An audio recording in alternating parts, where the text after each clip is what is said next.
Pag 4 cups a day po tayo, tapos nakakaranas po tayo ng sakit ng ulo, hindi makatulog, kinakabahan, irritable, ganun din. Sobrang bilis ng tibok ng puso at nanginginig po yung mga muscles po natin. So, consider cutting back your caffeine intake po.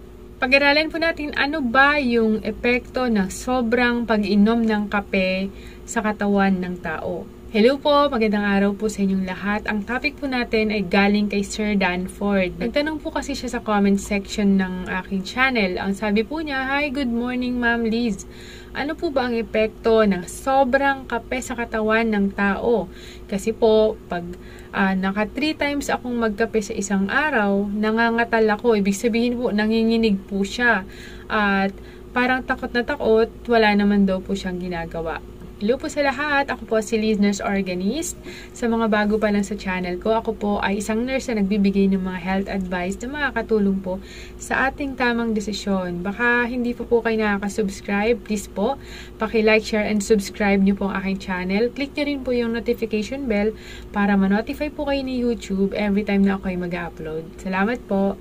Hello po sa mga coffee addicts po dyan. Yung, gaano ba kahalaga ang kape sa araw-araw? Alam nyo po, mga ma'am, mga sir, ang kape ay talagang ginagamit po ng milyon-milyong katao sa buong mundo. Ginagamit po nila yan kapag sila inaantok, kay pampagising baga, o kay pang-improve po ng pagiging alerto, at ganoon din po, nag-i-improve po ng concentration, lalo-lalo na sa mga naghahanap buhay, sa mga nag-aaral, at iba't iba pang mga ginagawa. So, ano po ba yung nilalaman po ng kape? Bakit nga ba nagigising ang mga tao kapag sila ay nagkakape? Meron po kasi itong tinatawag na caffeine. Pwedeng powder, pwedeng liquid po yan, na matatagpuan po sa mga iniinom po natin. Pwedeng mga kape, energy drink, sa mga chocolate po na kinakain po natin, yan, dyan matatagpuan po ang caffeine. Pagka nasobrahan po tayo sa intake po ng caffeine, pwede pong makalason po ito sa ating katawan at makapagdulot po ng mga serious health problems, mga ma'am, mga sir, at possible ay kamatayan. Ayon po sa mayoclinic.com, ang caffeine na 400 mg a day ay safe daw po sa isang healthy individual. So, 400 mg po sa buong 24 hours po yun Pero sa mga buntis, nagbe-breastfeed at trying to conceive, pinagbabawal po ang sobrang daming caffeine. Dapat mga less than 200 mg per day lang daw po. Tignan po natin gaano ba karaming caffeine ang meron sa mga kape na iniinom po natin. So, dito, kapag brewed coffee, so, yung isang cup po ay 150 mg po. Ang filter coffee naman po ay 135 mg. Instant coffee daw po, ang isa ay 110 mg. Espresso ay 64. Black tea ay 47 mg. Green tea ay 36. Ang white tea ay 24. At decaf ay 8 mg. So, ibig sabihin pala nito, kahit decaffeinated po siya, meron pa rin pong caffeine po yan. Ayan, tandaan po natin mga ma'am, mga sir, hindi lang po sa kape matatagpuan ang caffeine. Matatagpuan din po ang caffeine dun sa mga tsaa na iniinom po natin, dun sa mga chocolates, plain chocolate man or milk chocolate, dark chocolate, meron pa rin pong caffeine po yan.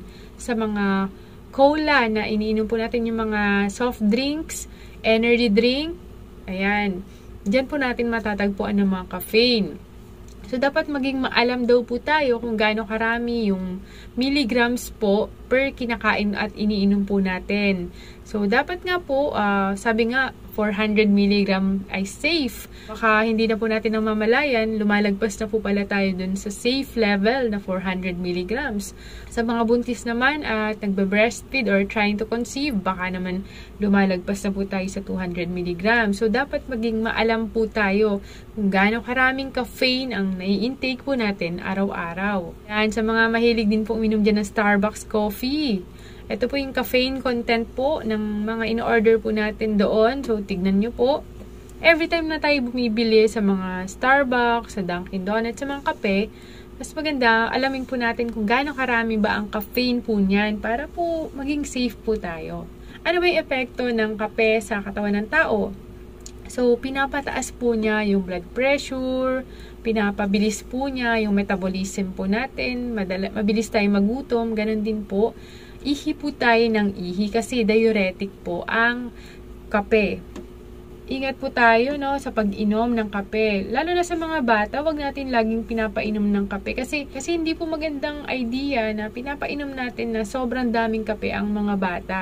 Tandaan din po natin na iba-iba yung sensitivity ng bawat tao sa pag-inom po ng kape. Yung iba po, kahit konting kape lang po ang iniinom nila, nakakaranas na po sila ng mga side effects.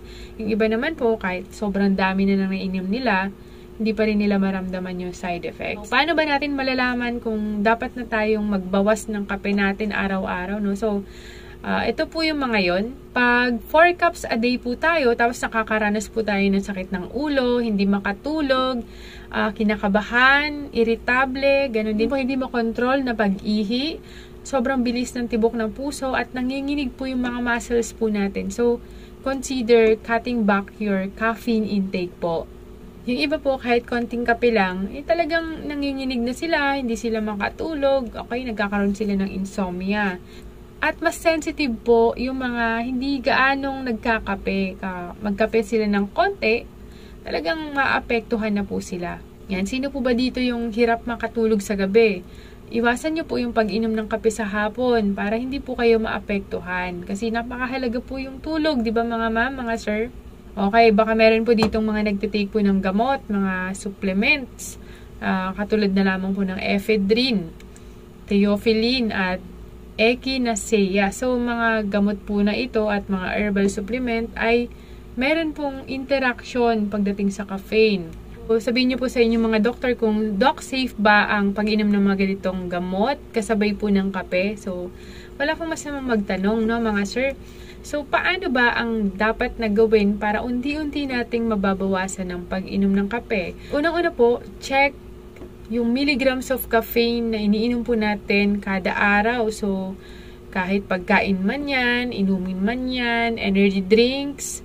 So, pwede nyo pong isulat kung ilang milligram ng caffeine ang meron po dyan para matatrack po ninyo. Dalawa, cut back gradually. So, paunti-unti, bawasan po ninyo yung kape ninyo.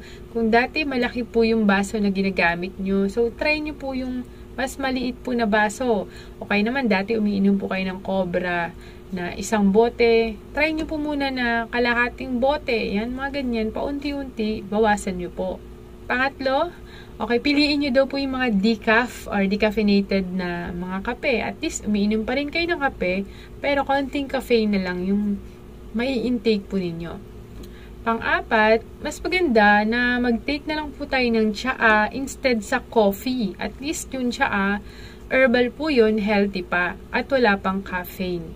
At pang-lima, i-check nyo po yung mga iniinom nyo pong gamot. Kasi may mga gamot daw po na meron din pong mga caffeine. May mga pain reliever na meron pong caffeine. So, lahat po ng yan, gawin po natin para unti-unti nating matanggal ang caffeine. Yan, nasa bottom line for this vlog. Kung naging parte na po ng buhay nyo ang pag-inom po ng kape araw-araw at kayo po ay nakakaranas po ng mga hindi pangkaraniwang problema, magbawasan po ninyo yung iniinom po ninyong kape kada araw. Okay, monitor po ninyo. Lalong-lalo na kung kayo ay nagtatry magbuntis, nagbe-breastfeed, or buntis na po, o kaya mga bata, consider na paki-monitor po ninyo yung mga iniinom po ninyo araw-araw para hindi po kayo magkaroon po ng mga health problem po. Okay?